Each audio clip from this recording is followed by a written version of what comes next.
So, napanood nyo ba yung viral na video ni Miss Yasi Pressman kasama yung boyfriend niyang gobernador ng Kamsur? Yung dun sa opening ng Kaogma Festival wherein nagsayaw dun si Yasi. Tapos after nun, umakyat yung kanyang boyfriend at hinalikan siya sa stage. So, ang dami re-react doon, lalo na sa forums, no, na sinasabi nga is unprofessional daw na gawin nila yon dahil daw according to RA 6713 Code of Conduct and Ethical Standards for Government Officials, parang sinasabi nila doon na inappropriate yon at ang daming na-disappoint.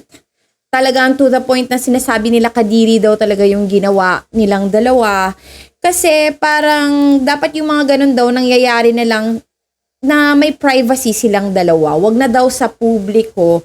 Kasi parang yung pag-kiss nga naman ni Governor kaya medyo sobrang pagka-intimate. So basahin natin yung hinahanas ng mga nasa forum na nasa Republic Act 6713. Sabi sa Section 1, this act shall be known as the Code of Conduct and Ethical Standards for Public Officials and Employees. Section 2, Declaration of Policies. It is the policy of the state to promote a high standard of ethics in public service. Public officials and employees shall at all times be accountable to the people and shall discharge their duties with utmost responsibility, integrity, competence, and loyalty, act with patriotism and justice, least modest lives, and uphold public interest over personal interest. Definition of terms. Ang dami dito, ang dami, ang haba. So anyway, nandito daw nakapaloob yung dapat daw, hindi isinasa publiko yung mga ganun because it's being unprofessional. So however, this is my comment regarding that issue, no. Siguro nga parang nakaka-feel din ako ng something awkward dun sa nangyari na yon kasi ito yung video, papakita ko sa inyo. Ayan, sineshow ko ngayon. Parang ano na lang no? Parang get a room. Di ba kung kuya o anak nila sabihin ko, Mapa, get a room. Ganyan. Dahil sobrang sweet nila na to the point na parang hindi na nila ipakita pa sa publiko yon. Although alam naman natin na matagal-tagal na itong relasyon nila. No?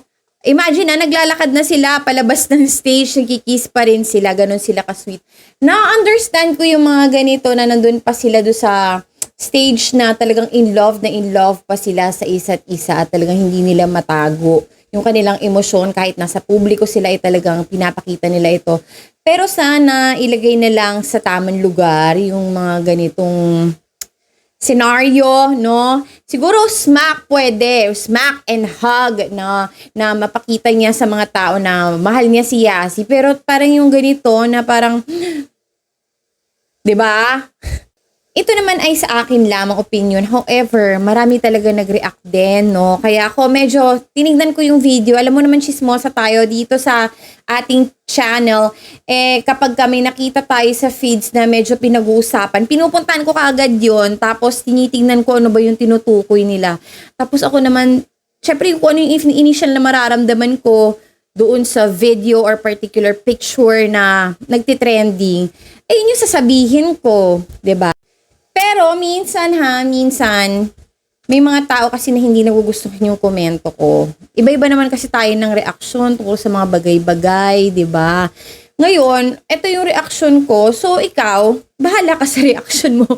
It just so happen na I'm a hard content creator for this channel. Tapos, I am free to say whatever opinion I have in this platform. Yun lang talaga yung edge ko. Ganyan.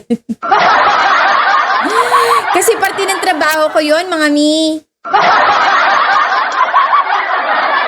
Diba? Kaya kung nasasagasaan ko yung point of view nyo dahil sa mga point of view ko, pasensya.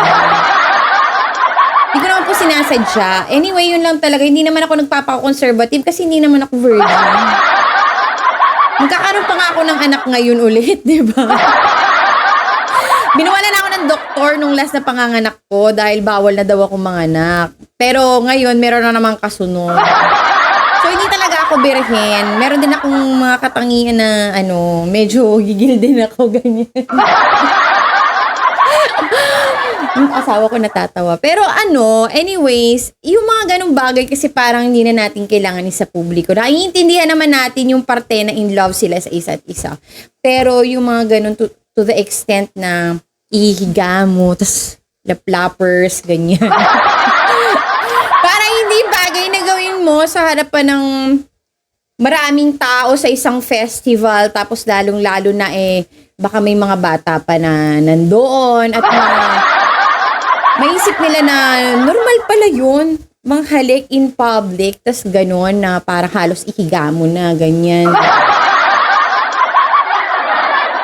Or nagiging sensitive lang tayo, pero kasi 'di ba, yun lang naman yung point of view ko, yung ang concern ko lang dito is yung mga kabataan at yung mga hindi open sa mga ganong idea, kumbaga.